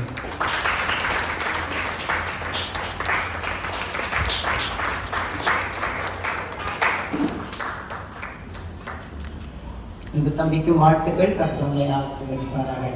திருச்சபையாருக்கு அறிவிக்க வேண்டிய அறிவிப்புகள். இந்த வாரம் நம்முடைய திருச்சபையின் பிறந்த நாளை காண்கிறவர்கள் 21/3/2025 அன்று பேபி ஜெர்ஷா லாரன்ஸ் தன்னுடைய பிறந்த நாளை காண்கிறார்கள். அவர்களுக்காக நாம் ஒரு பாடலை பாடி வேண்டுதல் செய்வோம். பாடலுக்குள் இருந்து நாம் பாடுவோம்.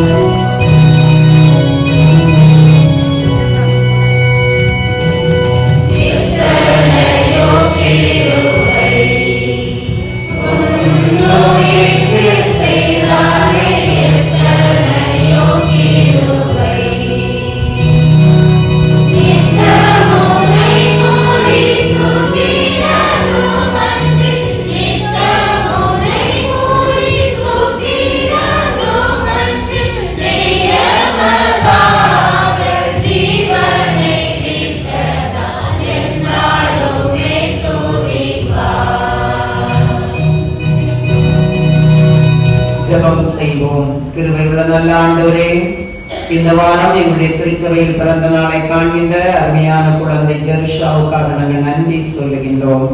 அருமையான குடும்பத்தில் மகளாக தந்து மற்றும் பிள்ளையோடு கூட இருந்தீர். ஆண்டவர் நல்ல கிருபையினாலும் இரக்கங்களினாலும் பிள்ளையை முடிசூட்டும். ஞானத்திலும் வளர்த்தியிலும் தெய்வ கிருபையிலும் மனுஷ தயவிலும் அதிகமாய் வளர்ந்து உலகத்தை கலக்குகிற ஒரு மகளாக, அநேகருக்கு வாழ்வு கொடுக்கிற மகளாய் ஆண்டவர் மாற்றும்படியாய் செபிக்கிறோம். ஆண்டவரே, இந்த புதிய ஆண்டு அருமையான பிள்ளைக்கு ஆவிக்குரிய சரீர பிரகாரமான உலக பிரகாரமான எல்லா ஆசீர்வாதங்களினாலும் நிரப்பும். ஆண்டவரே, உலக பிரகாரமான கல்வியிலும் நல்ல ஞானத்தை தாரும். அருமையான பிள்ளை கோவில் வருகையிலும் ஆண்டவர் உடைய பிள்ளை பத்திரமாய் காக்கும்படியாய் செபிக்கின்றோம். அருமையான பெற்றோருக்காக ஜெபிக்கின்றோம். பெற்றோரை ஆசீர்வதியும். அருமையான குழந்தையை நடத்த வேண்டிய கிருபையை கொடும். ஆண்டவரே, அவருடைய அருமையான சகோதரனுக்காக ஜெபிக்கின்றோம். ஆண்டவருடைய கரம் குறையக்கட்டும். ஒரு விசை கூட நாங்கள் வாழ்த்துகின்றோம். இதே போல் பல பிறந்த நாட்களை கண்டு தீர்க்காயசோடு இந்த உலகத்தில் வாழ்ந்து மகிமைப்படுத்த கிருபை தார். எல்லாவற்றையும் நீங்கள் ஆண்டவர் இயேசுவின் மூலம் ஜெபங்கேளும் நல்ல பிதாவே, ஆமென்.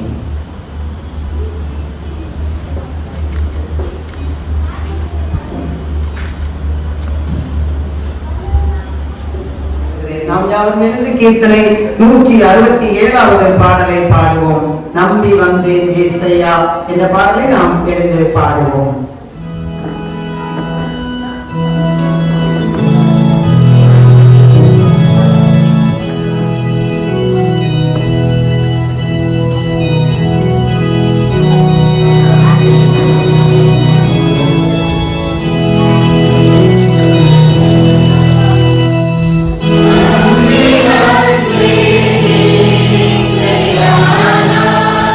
Happy birthday.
காண்கின்ற ஆண்டவர்.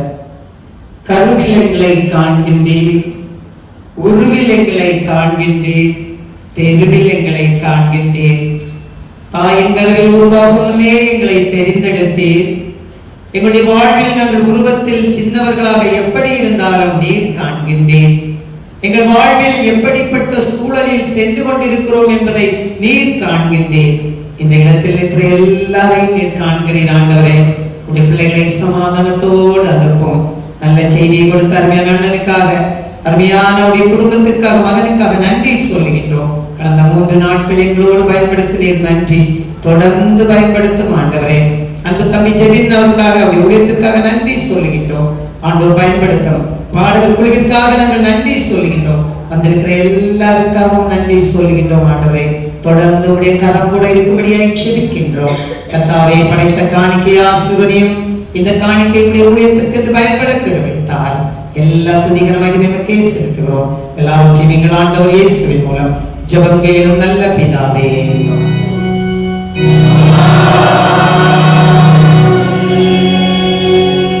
ஆசீர்வாதம் நம்முடைய ஆண்டவராகிய இயேசு கிறிஸ்துவின் கிருபையும், பிதாவாகிய தேவனுடைய அன்பும், பரிசுத்த ஆவியானவருடைய ஐக்கிய சிநேகமும் இன்றும் என்றும் சதா காலங்களிலும் உங்கள் அனைவரோடும் தங்கி இருப்பதாக.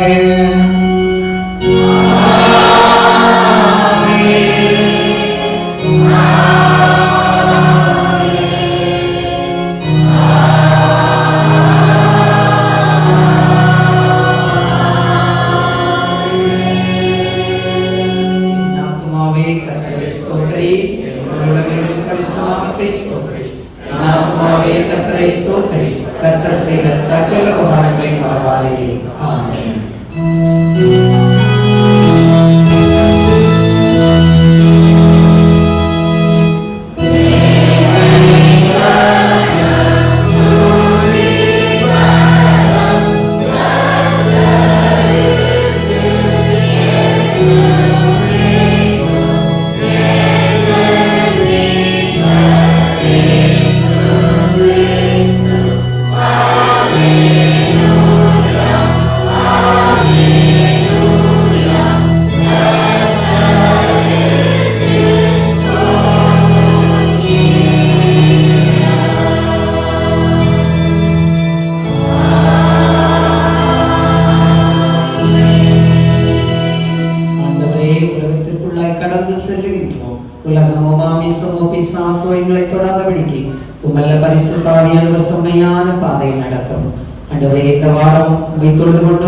ஆண்டவருக்கு சித்தமான அடுத்த வாரம் பரிசுத்த பாதத்தில் வந்து பணிந்து கொண்டவரை நீங்காத பிரசன்னம், பாதுகாப்பு, அரவணைப்பு எங்கள் ஒருவரும் கூட இருக்கும்படியே ஜெபிக்கிறோம். எல்லா துதிகர மகிமைக்கே செலுத்துகிறோம். எல்லாவற்றையும் நீங்கள் ஆண்டவர் இயேசுவின் மூலம் ஜெபம் கேளும் நல்ல பிதாவே. ஆமென். ஆண்டவர்களோடு இருப்பாராக. சமாதானத்தோடு சென்று வாருங்கள்.